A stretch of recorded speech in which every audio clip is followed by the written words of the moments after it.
I guess my favorite lockout story was Alicia from the cafe called, said, hey, I have a customer down here with the keys locked in the car. Will you come lock it? And I said, yeah, I'll be right there. And I did it like a minute or two. And she goes, what? I said, well, don't worry about it. It didn't take me very long. And when she opened her purse, the keys were inside of her purse.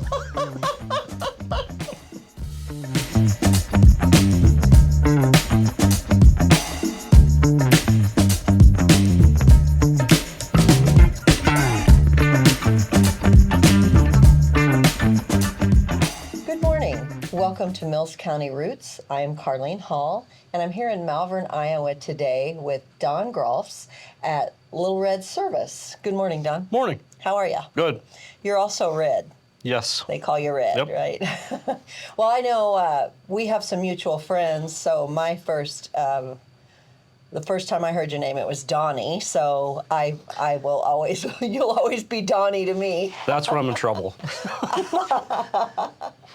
Yeah, anyway, so first of all, let's just say that you are deeply embedded in Mills County. You grew up in Mills County, and you are from a multi-generational Mills County family. Yes. Right. You want to give a little bit of background on how that rolls? I was born in Glenwood, Iowa, north of Glenwood, out by Lake Ohana. My parents were farmers. They worked for the school district as a bus driver. Mom was a cook. Wow, okay. I came along 10 years later from the other family. Okay. Dad went on the road. Oh, driving a truck? Driving a truck. Yeah. And then Mom went to Park Place to become a cook up there. Oh, okay. So. Wow, so your family has been in blue-collar service industry for a long time. Yes. Yeah. Well, thank you for that. That's a service that is very much needed everywhere, and I say that from experience because I've had some car issues, and you've been of great service to me. Full disclosure. Donnie is my mechanic, so and I'll try to stop calling you Donnie, but that's just how it is. It's kind of a term of endearment, right? Because I know our mutual friends, Aaron and Kathy. I'll call you Donnie, right? Or Kathy does. Yeah, Kathy does. Yes. Yeah. Yeah. So, anyway, so yeah, you are always there, always dependable. So I will say that of you, and I've even called on you in a crazy situation to get my tiller started or get my snowblower started, and I really appreciate that. I really do, and I know time has gone by and you've gotten a lot busier than to be able to run and start somebody's tiller. Yep. So your family also, I want to get back on that subject. They were on a farm the generation before your parents. Yes. Yes. So how many years do you think? Do you know if your family settled here or? My grandpa Graalfs moved here from Germany. Oh, wow. Okay. So then he started to farm, I don't know, 40s. Okay. Wow. So you are like generationally steeped deeply here, and yeah, that's awesome. I didn't know that. Well, Graalfs is very German. I should have known, right? Not many around. Yeah, exactly. So you grew up in Glenwood, and you've been in the auto industry for quite some time. I would say going on 30 years. Yeah, that's great. I bet you've seen a lot of changes. Yes, a lot of changes. Yeah, I know. I can't even. I open the hood of my car. I used to know what points and plugs, spark plugs and spark plug wires and all that are, but I don't even know anymore. I open the hood of the car and I'm like, what is going on over here? But so tell me a little bit about your journey. If you want to hit on some of the highlights of your career over the past 30 years and how that led you to open your own business finally. In high school, I worked for a gas station. I pumped gas, fixed tires, changed oil. Which one was that? Gaskell's. Gaskell's, right there Yep. on the corner. There's nothing in there right now, right? First and Locust. Is it local? Yeah, the main drag that goes through. Yeah. And My senior year, I did work study for a Chrysler dealership in Glenwood. I was there for 2 years. Okay. I worked for 4 dealerships for 18. Yeah. Used car lot for 5. And then I took the big jump to become a manager. Oh, So I managed a Firestone store for, I think, a year and a half. Firestone. Okay. Yes. Okay. They're in Glenwood? Yes, yes. Okay. So I'm glad I did that because I got to learn this side, the paper side. Yeah, right. Public side. Right, right. So I got to learn how to talk to customers. Okay. So I'm glad I did that before I jumped here. Yeah. Oh, yeah, So- definitely. Because, yeah, if you, and I don't know how a business like yours, how you have time to do the paperwork side and the public side, because you have so much business here that you can hardly squeeze it in. So I can't imagine the hours you're putting in to get all of that accomplished. I do the scheduling, the paperwork. My sister comes in and does the bills. Okay. So she does that part for me. Okay. So Okay. I do have help. Yeah. Oh, that's good. And what's your sister's name? Cindy. Cindy. Okay. Yeah. Okay. So- how many siblings do you have? There's 5 of us. Oh, wow. So- Okay. Wow. So there are, but are they all boys except for Cindy? Cindy is the oldest. Then there's Danny, Felita, Stacy, then me. Okay. So there's 3 boys, or excuse me, yeah, 3 boys and 2 girls. Okay. Okay.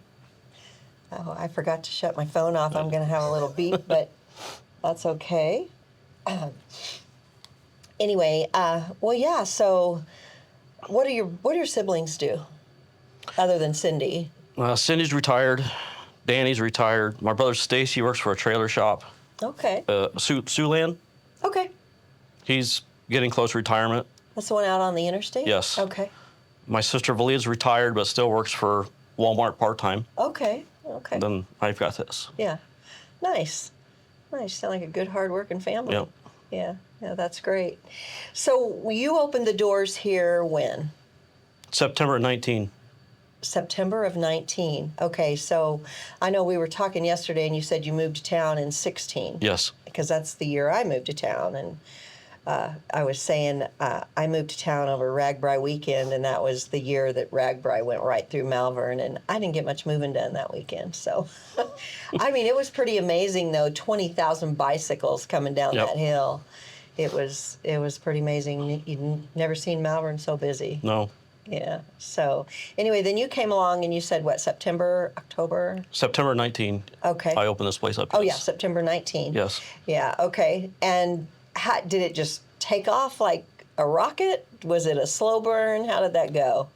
I worked here by myself for 1 year, Okay. and then it's like, I can't do this. I'm getting overwhelmed. Yeah. So I hired a helping hand. Okay. So there's 2 in the back, and then my sister here's part-time. Okay. Well, that's So, great. That's and I have a niece that comes in and helps too. Oh, that's good. She does like the computer work, or if I need something made, Yeah, a real- like sign-wise. Yeah. So Yeah. That's nice. You have that family support and that good Yeah. family bonds there to help with your business. Cindy and her husband Dwayne actually found the building for me Oh, okay. and helped me the process to get it going. Oh, great, great. Well, I'm sure glad you came to town, and it's kind of if you have to get your car in, it can be a little challenging sometimes because you're so busy. So, if anybody's watching, I don't know where you'll find better service, but I will say if you need your car serviced, call ahead.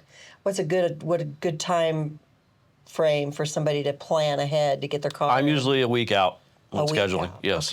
Okay. And that's not bad if you know it's time to change your oil, or you need brake pads or whatever. Just Unless you have like a 911, a flat tire, or a jump start. yeah. I do mobile. Okay. 5-mile radius. 5 mile radius. Okay. So yes. Okay, that's great. So tell me what a typical day is like for you here. Are there typical days? No. No typical. Mondays are the worst Are they? because Yeah. I'm shut down for 2 days. So then Monday shows up, then phone's ringing, people are walking in. Oh, yeah. Things. So Monday's my bad day. Okay. So Yeah. then Friday's usually my coast day. We're slowing down, getting ready for the next week. Okay.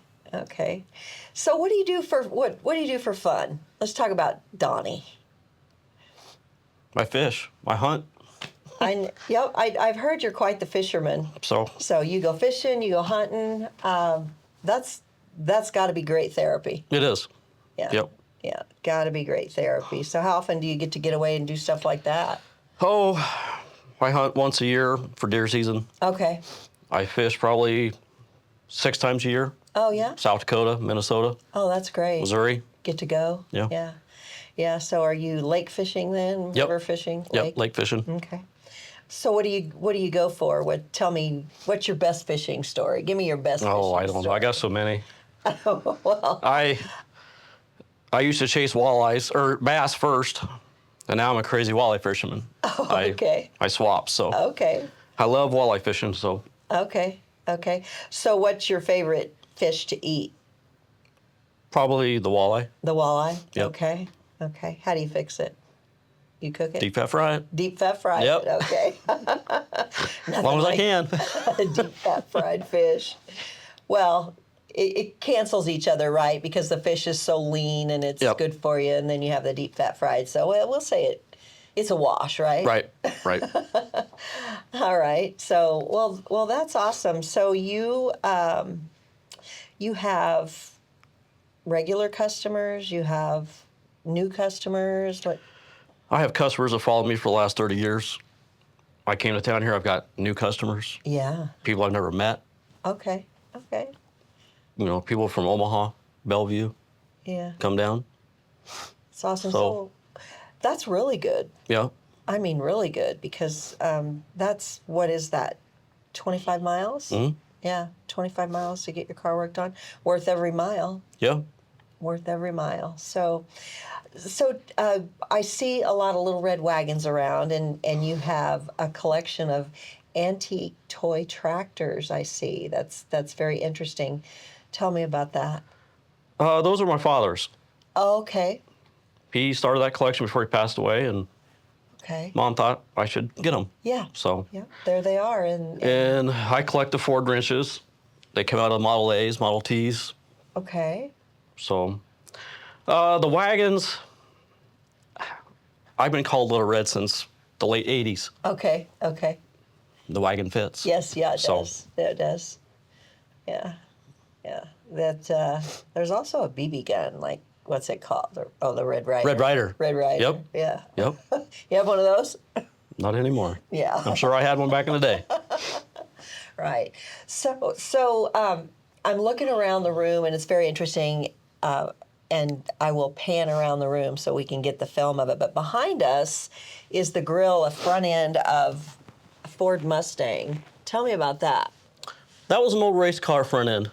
And the guy was going to throw the car away, and I said I wanted the front clip. Okay. So I gave it to my buddy, which was a body man. I said, I want this on the wall. Okay. And that's what he did. Wow. Well, that's very good. Is that the whole clip, like the front of a Mustang? Is that, or is it cut off in the back? It's cut off. Is it cut? Yep. Yeah. And then I couldn't decide what color I wanted. Yeah. And the guy's like, what about bullet green from There the you go. movie? So Okay. that's okay. what it is. Well, there you go. Now it makes a lot more sense to Yep. me, because I hadn't thought about why it was that color. And then on the east wall back here, you have the tailgate of a pickup. And tell me about that pickup. I bought that truck from a gentleman, said that it needed a starter, it would run. So I bought the truck, I put a starter in it, the engine knocked. So the motor was bad. Oh, So I you got took. Yeah, so I cut the back of the box off, gave it to my buddy that did the front clip, and I said, put this on my wall. Yeah. So he got it done, and then 2 weeks later, he goes, come back to the shop, I have something else for you. Okay. His wife made the cab. Oh. She painted the mural on the cab. Oh, So, very nice. Very but the lights work, the tailgate comes down. Yeah. So, Yeah. All right. Now there's a deeper story behind that pickup that you told me. yes. Yeah. You have to tell me that story real quick. I had a buddy who was diagnosed with cancer. Yeah. Yeah.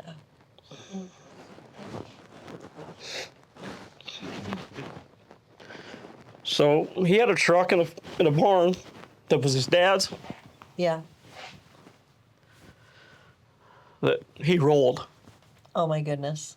So I took that truck, the front clip and the cab, and put on that truck that he rolled of his dad's, so he could drive it one last time before he passed. Wow. So, Well, thank you for sharing that story. I knew a little bit about that from our conversation yesterday, but yeah, thank you for just sharing that. That's obviously very close to your heart, and I can see why.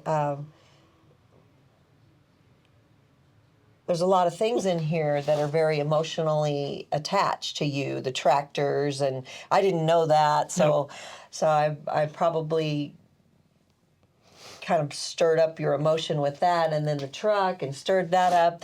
You have your heart in this place, Dawn, and it's amazing that you've walked in here, come to Malvern from Glenwood, and made your way with a business, a successful business, and a testament to you and your years of service in the auto industry, and your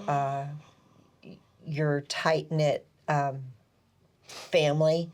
Yeah, you're a good person, and I'm glad you're here, and I'm really glad that you help me keep track of what's going on with my vehicles, and so thank you. And I would just say for anybody who doesn't know you, who hasn't been here, come down here and come in and talk to Dawn and Cindy and Dawn's mechanic, and if you have any questions about your cars, or you're looking for a regular place to take your vehicle where you can trust somebody and they know what's going on with your vehicle from visit to visit, because I know you keep track of everything you do to each vehicle, and it's like it's good to have somebody. If you just take your car somewhere willy-nilly, you go here and you go there and you try different shops, it's like going to a different hairdresser if you're a woman, or a different barber even if you're a guy, and you don't know what your haircut's going to look like. They don't know you, they don't know what you like. But but somebody that knows your vehicle and knows what you need, and the what can I say, the drivetrain connected to the steering column, everything. So anytime anything goes wrong, you got to be watching out for that next thing, right? And if you're going to the same shop, then they're going to know, right? You're going to know what somebody's vehicle, you're going to know where the wear and tear is, and start preparing for those repairs or trade in or whatever the customer decides, right?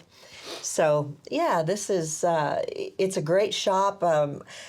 Like I say, when you walk in the door, you feel that your heart's in here. You have all of these things in here that show who you are, and your shop is always clean. It's always and tell me about what all you have going on back there, because you've got the auto lifts. yes. And what all services do you offer? Light maintenance. We do tire work, sell tires. I'm trying to shy away from the heavy work. It just takes so much time. Okay. I'm getting to the age where my body don't work like it used to. Sure. So I'm trying to get off the heavy work and start to concentrate on lighter maintenance stuff. Yeah. What do you call heavy work? Like engines, transmissions. Okay. Stuff like that. Okay. I just can't do it anymore. Sure. Yeah. Sure. I understand. My back and yeah. It's time. Okay. To slow down. Okay. So. You have to hire some young buck mechanic to come in here and do that heavy stuff. Yeah. If I didn't have Joel here, it'd be tough. Yeah. Let's give him a shout out, Joel Crouch. Right? Crouch. Yeah. So, yeah, he's a good mechanic. Yes, he's learned a lot the last 5 years. That's awesome. Yeah. He started out doing oil changes and tires, and I slowly pushed more onto him, and he's catching on. That's amazing. So, speaking of the race car, have you ever been into that? You ever been into the race car and into the tracks? I work on cars. I don't want to have one. Yeah. Okay. Yeah. My love is fishing. Okay. So, there you go. So no racing. No. No racing. But no. Yeah. Okay. Well, when I was a little girl, we lived in Kansas City, and my dad was an infield mechanic for the Weld Brothers Racing. They raced sprint cars back in the day. I don't know if they still race those or not. The last I knew, they were racing in Knoxville, Tennessee. But Knoxville, Iowa? no, I think maybe it is. Was it Iowa? I thought it was Tennessee. Well, it might have one other too. Yeah, okay. I just know Knoxville, Is there a Iowa. track in Knoxville, Iowa Yeah. too? I didn't even know there was a Knoxville, Iowa. Yep. Yes. So yeah, that was fun when we were little kids. Go to the racetrack and yeah. You know, after you spend 12 hours on a car, you don't want to have that for yourself. Yeah, right. You have to do a different hobby. Yeah, right. So- That's a good idea. Yeah. Some people eat, sleep, live, and breathe what they do in their lives, and that's good. But you're more of a balanced human being. Yeah. Obviously, you have a nice balance with the hunting and the fishing, and then you do your work, and yeah. Well, when it's not deer season and it's not fishing season, what do? Hibernate? Pretty much. Do you? Yep. Okay. Yeah, I stick to myself. I stay home. Yeah. I don't venture out much anymore. Yeah.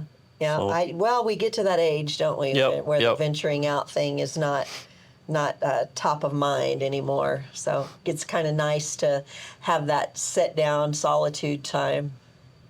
I think we were out twice a week for lunch, and that's yeah? about it. So. Yeah, I see. Yeah. Well, that's good. You go here in town then? Yep, here in town, and go to Wahana on Wednesdays. right. Have lunch. So Okay. Okay. So that's a long lunch then if you drive. we take an hour and a half on Wednesday. Yeah, good deal. Just to unwind. That's a nice place.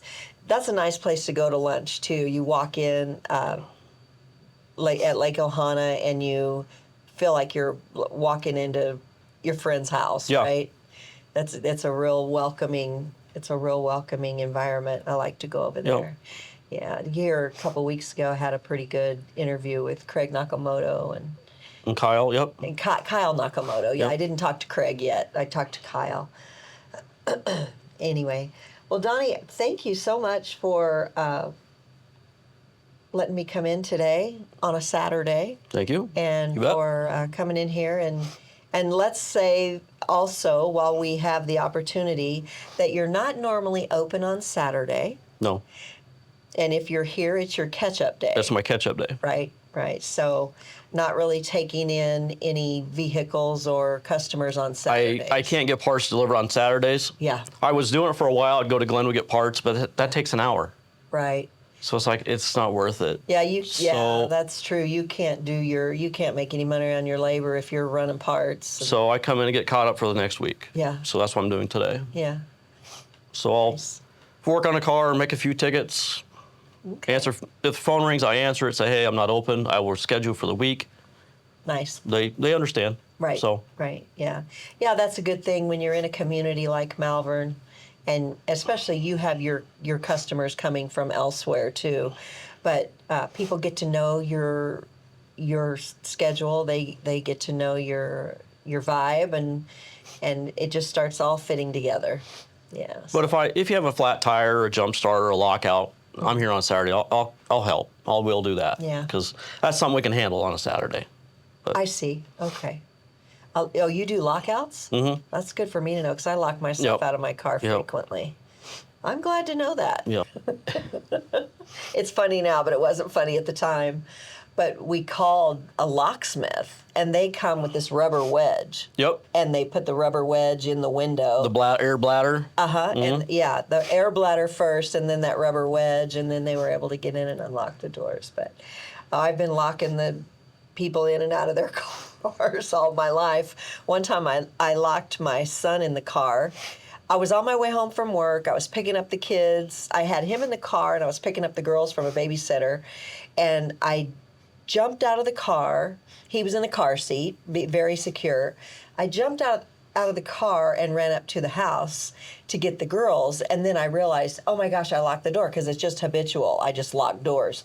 So I went back and opened the door, and I was just like having a heart attack because I had bought a bucket of chicken, and my son, who was maybe, I don't know, 18 months old at the time, he dug into that bucket of chicken, and he had a big old chicken leg, so he's in the car, locked in.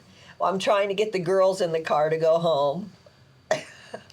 And I was worried he was going to get choked, So anyway, we got law enforcement there real quick. I guess my favorite lockout story was Alicia from the cafe called, said, hey, I have a customer down here with the keys locked in the car. Will you come lock it? And I said, yeah, I'll be right there.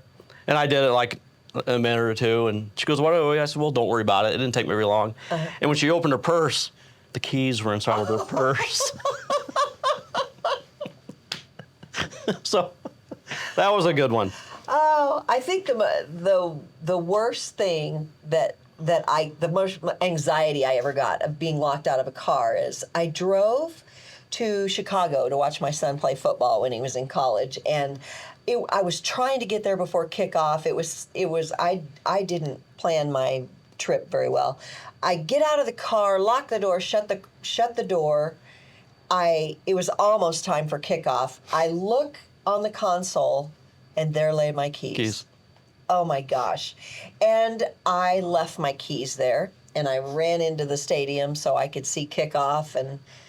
But that feeling, and then I thought, what am I ever going to do? How am I going to do that? But then the security guys were there, and so it all worked out. But that anxiety was like, when you lock yourself out of your car, it's like, Yeah.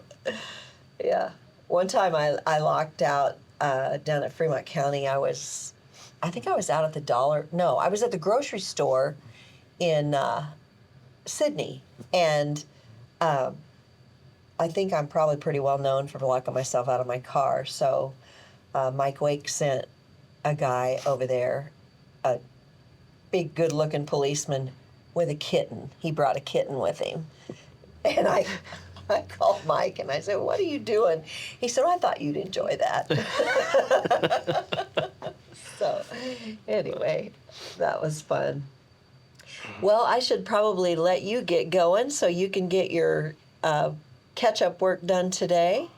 And thank you again for sharing your Mills County roots story. Your path is just exactly what we talk about on Mills County Roots.